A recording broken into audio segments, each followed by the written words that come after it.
बांग्लादेश में हिंदुओं की हालत बहुत ही खराब हो चुकी है। एक व्यापारी हैं संजीव जैन, जो अभी ढाका से लौट के आए हैं। वो बता रहे हैं कि इस समय रिक्शे वाले भी हिंदुओं को धमकाते हैं। अगर हिंदू जा रहा है सड़क से और गाड़ी ओवरटेक कर लिया तो उसको रोक के मारने लगते हैं।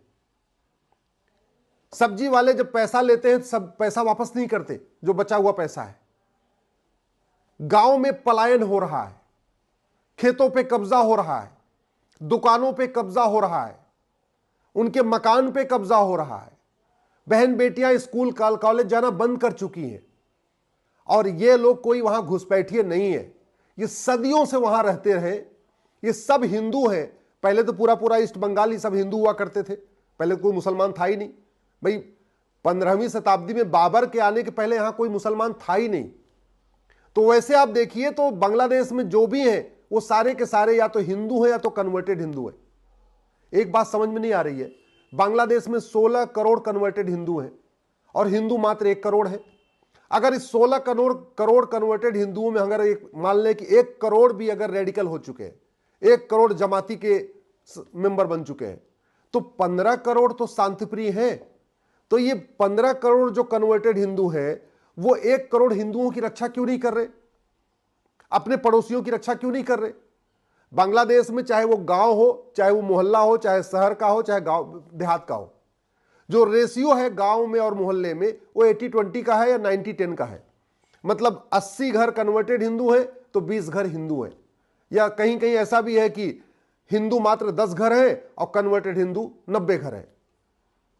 तो सारे के सारे ये कन्वर्टेड हिंदू अपने हिंदू भाइयों की रक्षा क्यों नहीं कर रहे? जब जमाती आते हैं वहां पे उनकी बहन बेटियों को छेड़ते हैं या उनके ऊपर हमला करते हैं, तो ये कन्वर्टेड हिंदू शांत होकर क्यों बैठे हो? जब कहते हैं मैं तो शांतिप्रिय हूं, तो फिर उनकी रक्षा क्यों नहीं कर रहे? वो जमातियों का विरोध क्यों नहीं कर रहे? बांग्लादेश की स्थिति इसमें बहुत ही भयानक हो चुकी है। और दुख इस बात का है कि वहां के 1 करोड़ नागरिक सुरक्षित नहीं है और भारत में 6 करोड़ बांग्लादेशी घुसपैठिए सुरक्षित है। वहां बांग्लादेश के जो हिंदू वहीं के नागरिक हैं उनकी बहन बेटियों को उठाया जा रहा है, लेकिन भारत में जो 6 करोड़ बांग्लादेशी हैं इनकी बहन बेटियों को कोई नहीं उठाता। बांग्लादेश में वहां के नागरिकों के मकान पे कब्जा हो रहा है, दुकान पे कब्जा हो रहा है, खेत खलिहान पे कब्जा हो रहा है। और यहां जो 6 करोड़ घुसपैठिए आराम से रह रहे हैं, दुकान भी चला रहे हैं, ठेला भी लगा रहे हैं, सब्जी भी बेच रहे हैं, फल भी बेच रहे हैं, पंचर भी बना रहे हैं, झुग्गियों में आराम से रह रहे हैं। वहां के जो परमानेंट बसिंदे हैं जो सदियों से वहां रह रहे हैं, आज की डेट में वो सब्जी लेने जाते हैं तो सब्जी वाला उनको धमका रहा है, गाड़ी बनवाने जाते हैं तो गाड़ी वाला उनको धमका रहा है, फल खरीदने जा रहे हैं तो ठेले वाला उनको धमका रहा है, दूध लेने वाला भी उनको धमका रहा है। और भारत में बिल्कुल सब आराम से 6 करोड़ घुसपैठिए सुरक्षित है। भारत की डेमोग्राफी बहुत तेजी के साथ बदल रही है। अगर आपको लगता है कि मजहब नहीं सिखाता आपस में बैर रखना, तो यानी आप बहुत बड़े आपका मानसिक खतना हो चुका है, फिर आपको समझ में नहीं आता। मजहब ही नफरत सिखाता है, इसीलिए अफगानिस्तान दुर्योधन के ननिहाल से सारे हिंदू खत्म कर दिए गए। मजहब ही नफरत सिखाता है, इसलिए पाकिस्तान से धीरे धीरे सारे हिंदू खत्म हो गए।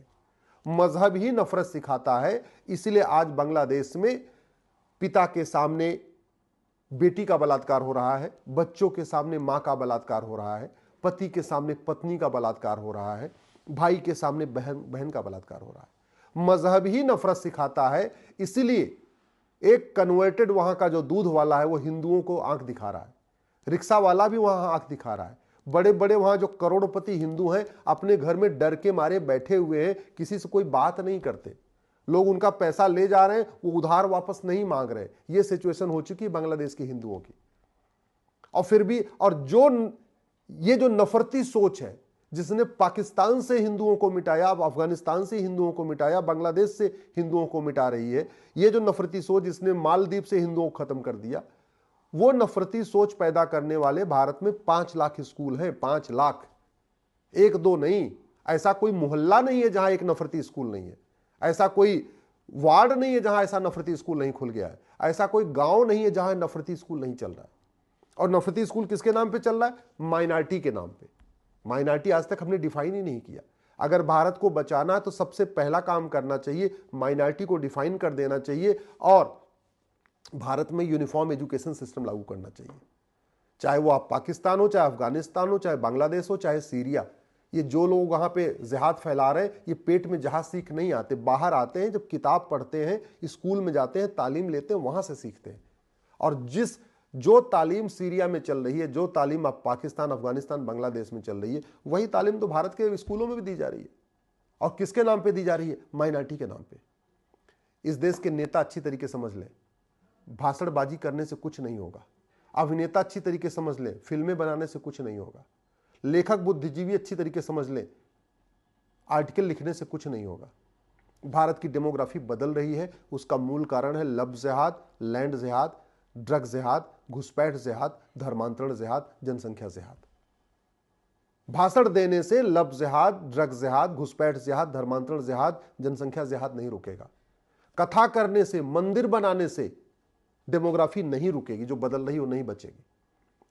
आपके अखबारों में लेख लिखने से न तो ड्रग जिहाद कम होगा, न घुसपैठ जिहाद को कम होगा, न जनसंख्या जिहाद कम होगा। अल्टीमेटली कानून बनाना पड़ेगा। आपको लब जिहाद रोकना है तो भी कानून बनाना पड़ेगा, आपको ड्रग जिहाद रोकना है तो भी कानून बनाना पड़ेगा, आपको घुसपैठ जिहाद रोकना है तो भी कानून बनाना पड़ेगा, आपको धर्मांतरण जिहाद रोकना है तो भी कानून बनाना पड़ेगा, आपको जनसंख्या जिहाद रोकना है तो भी कानून बनाना पड़ेगा आपको। और ये सब बातें संविधान में लिखी हुई है। संविधान कहता है जनसंख्या नियंत्रण कानून बनाओ, लेकिन संसद में चर्चा ही नहीं हो रही। संविधान कहता है धर्मांतरण रोकने के लिए कठोर कानून बनाओ, संसद में चर्चा ही नहीं हो रही। संविधान कहता है घुसपैठियों को भगाओ, संसद में चर्चा ही नहीं हो रही। संविधान कहता है कि भारत में फ्रीडम ऑफ रिलीजन है, फ्रीडम ऑफ कन्वर्जन नहीं है, फिर भी इस पर संसद में चर्चा नहीं हो रही। और मैं एक बात बता दूं, ये नेताओं के भाषण से, अभिनेताओं के फिल्म बनाने से, लेखकों के लेख लिखने से, बुद्धिजीवियों की बड़ी तगड़ी तगड़ी बातें करने से कोई फर्क नहीं पड़ेगा। कवियों के कविता पाठ करने से डेमोग्राफी में बदलाव हो रहा वो नहीं रुकेगा। नाटक करने से डेमोग्राफी में बदलाव नहीं रुकेगा। कश्मीर फाइल बंद तो गई, किसी कश्मीरी आतंकवादियों को फांसी हुई, उसकी नागरिकता खत्म हुई क्या?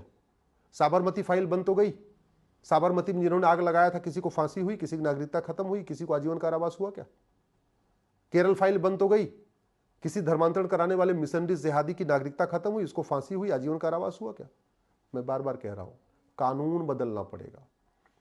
आप नेताओं के भरोसे मत बैठिए, नेताओं से पूछना शुरू करिए कि लब जिहाद, ड्रग जिहाद, धर्मांतरण जिहाद, घुसपैठ जिहाद, जनसंख्या जिहाद के खिलाफ कठोर कानून कब बनेगा। आप नेताओं से जाके पूछिए कि माइनॉरिटी को कब डिफाइन किया जाएगा, माइनॉरिटी अफेयर मिनिस्ट्री और माइनॉरिटी कमीशन कब बंद होगा, मजहब के आधार पर नियम कानून कब खत्म होगा।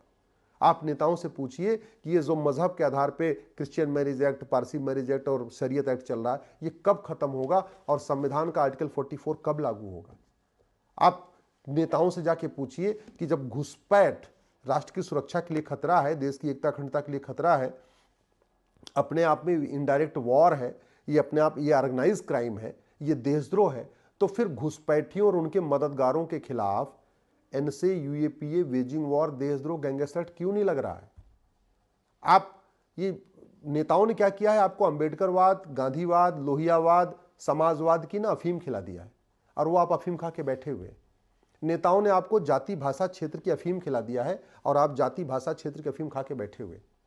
एक बात याद रखिएगा, 1805 में पंडित नंदराम टिक्कू प्रधानमंत्री थे अफगानिस्तान के, और 10 साल के बाद वहां से सब कुछ छोड़ के भाग गए, उनको खदेड़ दिया गया था, खबर पता ही नहीं चला, यह सिचुएशन हो गई थी। अगर आप अभी नहीं जागे, आपने धर्मांतरण कराने वाले मिशनरियों और जिहादियों पे एनसे, यूएपीए, वेजिंग वॉर नहीं लगवाया, उनके खिलाफ देशद्रोह की धारा नहीं लगवाई, उनके खिलाफ गैंगस्टर एक्ट नहीं लगवाया, धर्मांतरण कराने वाले मिशनरियों, जिहादियों, उनके मददगारों को आजीवन कारावास नहीं शुरू हुआ, उनकी नागरिकता खत्म नहीं हुई, तो याद रखिएगा, ये नेता जिनके भरोसे आज आप बैठे हुए हैं ना, ये 20 साल के बाद आपको बचाने नहीं आएंगे। मनमोहन सिंह जी जब पाकिस्तान से भागे थे तो खुद ही भागे थे, वहां के लोगों को बचाने नहीं रुके थे। जब 1947 में आप शुरू हुआ ना नरसंहार, तो आडवाणी जी वहां से चले आए थे, किसी को बचाया नहीं। जेठमलानी जी वहां से भाग के आ गए थे, किसी को वहां के बचाया नहीं। इंद्र कुमार गुजराल साहब भाग के आ गए थे, किसी को बचाया नहीं था। मनमोहन सिंह जी खुद ही भाग के आ गए, किसी को बचाया नहीं। अगर आप किसी नेता, अभिनेता, लेखक, बुद्धिजीवी के भरोसे बैठे हो, तो एक बात याद रखिएगा, 1947 में चाहे यश चोपड़ा हो, चाहे प्रेम चोपड़ा हो, चाहे सुनील दत्त हो, चाहे वो शेखर कपूर हो, चाहे ऋतिक रोशन के दादा रोशन हो, चाहे वो मिल्खा सिंह हो, चाहे गुलजार हो, चाहे आपके मोहिंदर अमरनाथ, लाला अमरनाथ हो, कोई किसी को नहीं बचाया। सब अपनी अपनी छोड़ के भागे, सब अपना मकान, दुकान, खेत खलिहान छोड़ के भागे थे, किसी को बचाने के लिए नहीं रुके थे। तो ऐसे ही 20 साल के बाद अगर आप दल गुलामी करते रहेंगे, पार्टियों के गुलाम बने रहेंगे, तो जिन नेताओं की आप जय जयकार कर रहे हैं, जिनके भाषण पे तालियां बजा रहे हैं, ये 20 साल के बाद आपके बच्चों को बचाने नहीं आएंगे। सबसे बड़े गद्दार वो हैं जो घुसपैठियों का 2000 रुपये में आधार बना रहे हैं। वो सबसे बड़े गद्दार हैं जो घुसपैठियों का राशन कार्ड बना रहे हैं। वो सबसे बड़े गद्दार हैं जो घुसपैठियों की मदद करते हैं, उनका ड्राइविंग लाइसेंस बनवाते हैं, उनका वोटर आईडी बनवाते हैं, उनका बर्थ सर्टिफिकेट बनवाते हैं। वो सबसे बड़े गद्दार हैं जो पैसे की खातिर धर्मांतरण कराने वाले मिशनरियों को प्रोटेक्ट करते हैं। वो सबसे बड़े गद्दार हैं, चाहे वो वकील हो, चाहे नेता हो, चाहे जज हो, कोई भी हो, जो भारत की डेमोग्राफी पे मौन है, बोल नहीं रहे हैं। याद रखिएगा, 10,000 हिंदुओं का प्रतिदिन धर्मांतरण हो रहा है। 90,000 जो बच्चे पर डे पैदा हो रहे हैं, इसमें हिंदू मात्र 45,000 हैं। 6 करोड़ घुसपैठी आ चुके हैं। लब जिहाद कंटिन्यू जारी है। ड्रग जिहाद तेजी के साथ फैला हुआ है। धर्मांतरण जिहाद चल रहा है, घुसपैठ जिहाद चल रहा है, जनसंख्या जिहाद चल रहा है। और नेता संसद में, विधानसभा में, लोकसभा में, राज्यसभा में तू मैं कर रहे हैं, आरोप प्रत्यारोप कर रहे हैं, नूरा कुश्ती कर रहे हैं, बतौलेबाजी कर रहे हैं, लेकिन जो डेमोग्राफी में बदलाव आ रहा है इस पर चिंता नहीं कर रहे हैं। और वो क्यों? क्योंकि उनको पता है जनता का मानसिक खतना हो गया है। उनको लगता है आपको इन्हीं बतौलेबाजी में उलझा के रखो, आप कभी काम की बात करोगे ही नहीं।